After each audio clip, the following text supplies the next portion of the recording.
नमस्कार, बहुत बहुत स्वागत है आप सभी का इस खास विशेष कार्यक्रम में। मैं आप सभी के साथ हूं कंचन।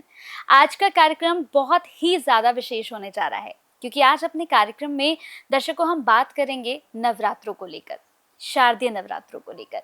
कहते हैं कि एक साल के अंदर ये जो नवरात्रे होते हैं ना, ये सबसे ज़्यादा महत्वपूर्ण होते हैं और इन नवरात्रों में आप माँ का आशीर्वाद पा सकते हैं। आपकी जो भी मनोकामनाएं हैं, आपके दिल में जो कुछ भी है, बस माता रानी से मांग लीजिए क्योंकि इन 9 दिनों में अगर आपने श्रद्धा से, भाव से माता रानी की पूजा अर्चना की या फिर अपने भाव माता रानी को दिखा दिया ना, तो माता रानी आपकी सभी मनोकामना पूर्ण करती है। तो आज भी इस खास कार्यक्रम में हम बहुत सारे सवालों पर बात करने वाले हैं। हम बात करेंगे ये नवरात्रे आपको क्या कुछ देकर जा रहे हैं, माता रानी आपको कैसे आशीर्वाद देंगी और कैसे आप माता रानी को प्रसन्न कर सकते हैं। तो चलिए इस कार्यक्रम को शुरू करते हैं। मेरे साथ जो खास मेहमान है, आज उन्हीं से सवालों के हम जवाब लेंगे। मेरे साथ जानी मानी एस्ट्रोलॉजर जीतू जी हैं। बहुत बहुत स्वागत है मैम आपका। कैसी हैं आप? बिल्कुल अच्छी हूँ, धन्यवाद और जय माता दी। जय माता दी। तो अब हम यहाँ पर आपसे बहुत इंपॉर्टेंट चीज़ पूछने जा रहे हैं मैम, क्योंकि ये 9 दिन जो हैं, अब जितने भी दर्शक इस कार्यक्रम को देख रहे हैं, अब वो यही सोच रहे होंगे कि बस अब आप ये और बता दें कि इन 9 दिनों में हमें माता रानी को कैसे प्रसन्न करना है, क्या उन्हें भोग लगाना है और हम ऐसा क्या माँ से मांगे कि माँ अपना आशीर्वाद हमें दे दे। तो अब हम शुरू से करते हैं। सबसे पहली हमारी जो माता रानी है उनसे शुरू करते हैं। जी, बहुत अच्छा है कि माँ से हम क्या मांगे कि माँ हमारी इच्छा जो है पूरी कर दे। अब देखिए यहाँ कितनी अच्छी बात है ये कि माँ से हम मांग ही क्या सकते हैं। माँ तो सब कुछ देने के लिए आ जाती है, पहली बात। अब देखिए एक छोटा सा नन्हा सा बालक, एक बच्चा होता है, माँ को मालूम होता है, बोलना नहीं जानता है, वो एक्सप्रेशन भी देना नहीं जानता है, उसके बावजूद माँ समझती है कि इस बच्चे को किस चीज की जरूरत है। तो बिन मांगे ही माँ बहुत कुछ दे देती है। लेकिन हाँ, हमें करना क्या क्या चाहिए हर देवी के अनुसार। जो पहली देवी है वो हिमालय की पुत्री है, यानी शैलपुत्री। शैलपुत्री प्रथम दिन पूजी जाती है, घट स्थापना के दिन पूजी जाती हैं।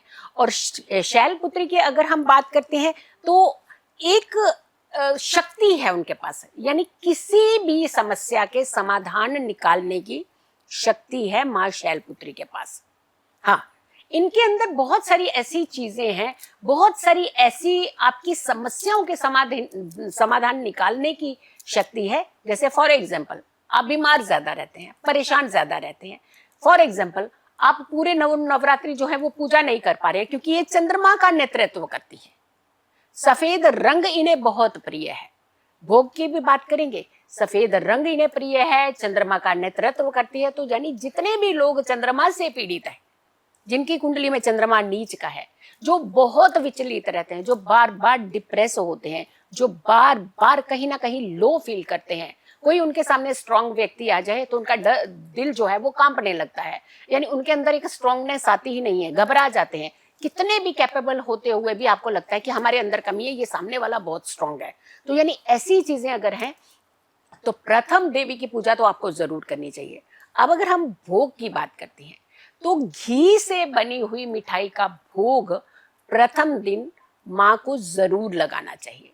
और कोशिश करनी चाहिए कि आपको घर के अंदर ही अगर आप कोई चीज मिष्ठान बना सके, वो ज्यादा उत्तम माना जाता है। देखिए आजकल हम वक्त के चलते जो है सहूलियत ले लेते हैं, बाहर से ले आते हैं। और अगर बाहर से भी ला रहे हैं तो कोशिश कीजिएगा कि वो घी से बनी हुई मिठाई हो, वो मिठाई और श्वेत मिठाई हो तो वो और भी ज्यादा अच्छा मानी जाती है। अगर कुछ भी नहीं कर पा रहे हैं, बहुत सारे लोग हैं, कई बार ऐसा नहीं होता कि हर समय हमारे पास हर चीज अवेलेबल होती है, खाली मिश्री चढ़ा दीजिए। माँ को भोग लगाने से ज्यादा आपके भाव की जहां पे जरूरत होती है तो वो कीजिएगा। और दूसरा सबसे ज्यादा इंपॉर्टेंट चीज है कि जब भी आप इनकी पूजा करें, अगर आप पहन सकें तो श्वेत वस्त्र पहन करके इनकी पूजा करें। प्रथम दिन की जो पूजा मानी जाती है वो इतनी संतुष्टि और शांति की पूजा मानी, यहाँ के आगाज होता है पहले स्वरूप का। 9 स्वरूप हैं, पहले स्वरूप का यहाँ पे आगाज होता है। और सुबह और संध्या 2 टाइम पे इसकी पूजा करनी चाहिए।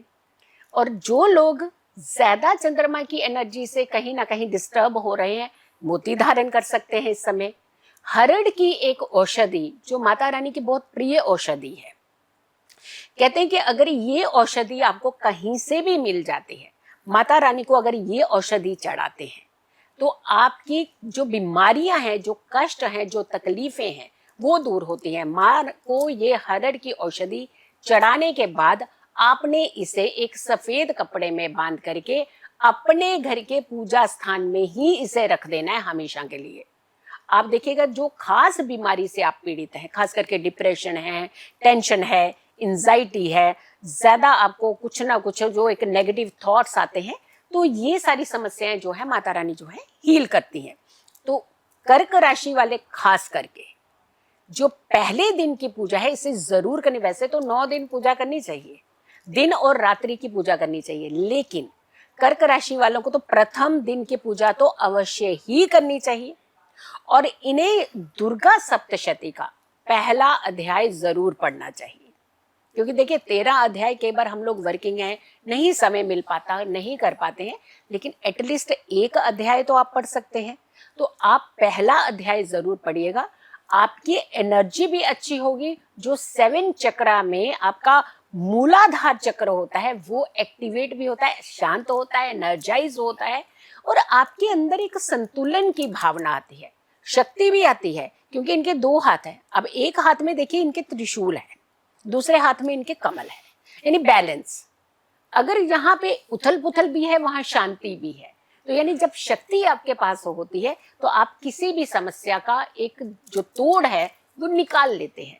तो माता रानी आपको तो बहुत कुछ देने वाली है। प्रथम पुत्री माँ शैलपुत्री की आराधना आप दिन में भी करिए और रात्रि में भी जरूर कीजिएगा। और रात्रि में स्पेशली आपको एक चीज बता दें, रात के समय में अगर आप पूजा कर रहे हैं रात्रि की, तो आपने 4 सुपारियां लेनी है। और जब आप ये पूजा करें, चारों सुपारियों आप अपने आसन के चारों कोनों में रख लीजिए। तब आप माता रानी के मंत्रों का जाप कर लीजिए, आप माता रानी का ध्यान कर लीजिए। एक अध्याय जो आपको कहा है वो पहला अध्याय पढ़ लीजिए, दुर्गा के 32 नाम का स्मरण कर लीजिए, जितना आपका सामर्थ्य है वो कर लीजिए। और देखिएगा ये चारों की चारों सुपारियां जो हैं ये एक्टिवेट होती हैं, एनर्जाइज होती हैं। और इन चारों सुपारियों को हमेशा अपने बैग और पर्स में रखिए, माँ का साक्षात आशीर्वाद आपके साथ चलेगा। जी बिल्कुल। तो जितने भी दर्शक इस कार्यक्रम को देख रहे थे, मैं उम्मीद करूंगी कि नवरात्रों को लेकर अगर किसी भी तरह का प्रश्न आपके मन में चल रहा था कि मैं माँ शैलपुत्री की पूजा कैसे करूंगी या करूंगा, मैम ने हमें खास तौर से बताया कि आपको सप्तशती का कौन सा पाठ करना है। देखिए ये आपको कोई नहीं बताएगा कि आप सप्तशती का कौन सा पाठ करें, और आप यहीं पर कंफ्यूज हो जाते हैं क्योंकि आपके पास समय उतना होता नहीं है। फिर आप सोचते हैं कि मैं पहला अध्याय करूँ, दूसरा करूँ, या फिर मैं अब चौथा करूँ या ना करूँ।